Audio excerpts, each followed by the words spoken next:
গতকাল বিকালে মাঠে হাঁটতে গিয়ে এই ভিডিওটা করা। তো মাঠে হাঁটতে গিয়ে যা দেখলাম যে হিউজ পরিমাণে আপনার শাকসবজি, পেঁয়াজের, রসুনের আবাদ হয়েছে এবার।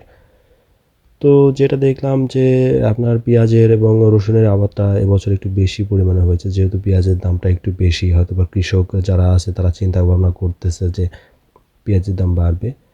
আর বাম পাশে এটা দেখতেছেন হলো ভুট্টা ক্ষেত। ভুট্টা ক্ষেতের মাঝে আপনার লাল শাকের একটা আবাদ করছে। লাল শাক বুনে দিয়েছে। আপনার লাল শাকটা উঠে যাবে, ভুট্টাটা আস্তে, আস্তে বড় হয়ে যাবে। আমাদের এইদিকে এভাবেই চাষাবাদ হয় আরকি। একসাথে ২ টা ফসল চাষ করা। মানে ভুট্টারও এতে কোনো রকম ক্ষতি হয় না, অ্যান্ড লাল শাকটাও ইজিলি হয়ে যায়, ইজিলি বড় হয়ে যায়। তো এইভাবে চাষ করলে দেখা যায় যে কৃষক কিছু পরিমাণ লাভবান হতে পারে আরকি। কারণ শুধু ভুট্টা যদি রাখতো তাহলে হয়তোবা আ লাভটা একটু কম হতো। আপনার জমিটা ইউজ সেভাবে হতো না। কিন্তু এইভাবে জমিটা একদম প্রপারলি ইউজ করা হয়। আর ডান পাশে যে জায়গাটা আছে এটাতে পুরোটাই আপনার পেঁয়াজ লাগানো হয়েছে। আর এইটা হলো আপনার এটা হয়তোবা আপনার কি বলে সরিষা বুনছে কিংবা সরিষার আবাদ করছে।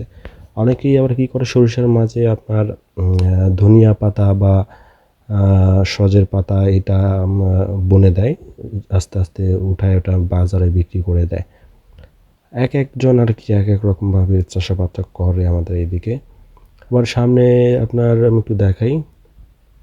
আপনার এই সামনে ডান পাশে কদু শাক এবং তার মাঝে লাল শাক বুনে দিছে। ২ টা আপনার একসাথে। এই যে ডান পাশে এই জায়গাটা। আপনার কদু শাকের মাঝখানে লাল শাক বুনে দিয়েছে। লাল শাক আস্তে, আস্তে উঠায় বিক্রি করে দেবে। কদু শাকটা আস্তে, আস্তে বড় হবে। কদু শাক বলতে লাউ গাছ আরকি। এইটা হলো শাকের জন্য বোনা হয়েছে। আর পেঁয়াজের চাষটা মূলত আমাদের এদিকে একটু বেশি পরিমাণে হচ্ছে। আর বাম সাইডের এই জায়গাটা পুরোটাই উনি লাল শাক বুনছে। মাঝে কোনো শাক আর বোনেনি। এখন কি কারণে পুরোটাই লাল শাক বুনছে এটা যে করছে সেই জানে। হয়তোবা মাঝে মধ্যে ২-১ টা অন্য কোনো কিছু একটা দেখা যাচ্ছিল। ওইভাবে খেয়াল করিনি। হয়তোবা কদু গাছও হতে পারে। আর আপনার এটা হলো আমার বাড়ির পিছন সাইডে একদম।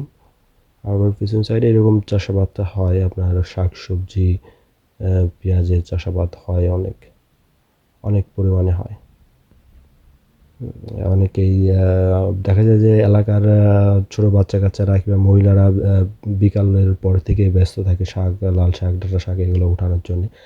আর সামনে যে ভাই যাচ্ছে এরা হলো আপনার পেঁয়াজ ক্ষেতে আ আগাছা পরিষ্কার করার পরে আরকি বিকাল টাইমে আর কাজ করবে না, বাসার দিকে চলে যাচ্ছে। এই ডান পাশে বাম পাশে ২ দিকেই আপনার পেঁয়াজ ক্ষেত। পেঁয়াজের চাষাবাদ। যেহেতু পেঁয়াজের দাম তুলনামূলকভাবে একটু বেশি, অনেক কৃষকই চিন্তাভাবনা করতেছে যে পেঁয়াজের মূল্যটা হয়তোবা এবার একটু বেশি তারা পাবে। কিন্তু দেখা যায় যে পরিশেষে যেহেতু পেঁয়াজের দাম বেশি, সব কৃষকই পেঁয়াজের আবাদটা বেশি করছে। দেখা যাবে যে পরবর্তীতে পেঁয়াজ যখন বাজারে উঠবে একসাথে অনেক পরিমাণে উঠবে, পেঁয়াজের দামটা কমে যাবে। আসলে এটা করা উচিত না। কৃষকের চিন্তাভাবনা করে চাষাবাদ করা উচিত যে কোন জিনিসের চাষাবাদ তুলনামূলকভাবে বেশি হচ্ছে, কোন জিনিসের কম হচ্ছে। যে জিনিসটার চাষাবাদ কম হয় সেই জিনিসটায় চাষাবাদ করলে দেখা যায় যে কৃষক একটু পরিমাণে লাভবান হয়। কারণ একসাথে অনেক পরিমাণ ফসল যদি বাজারে উঠে যায় তখন দেখা যায় সেই ফসলের দাম অনেক কম থাকে, অনেক। সেই কারণে সবকিছু চিন্তাভাবনা করেই কৃষকের ওইভাবে আপনার চাষাবাদটা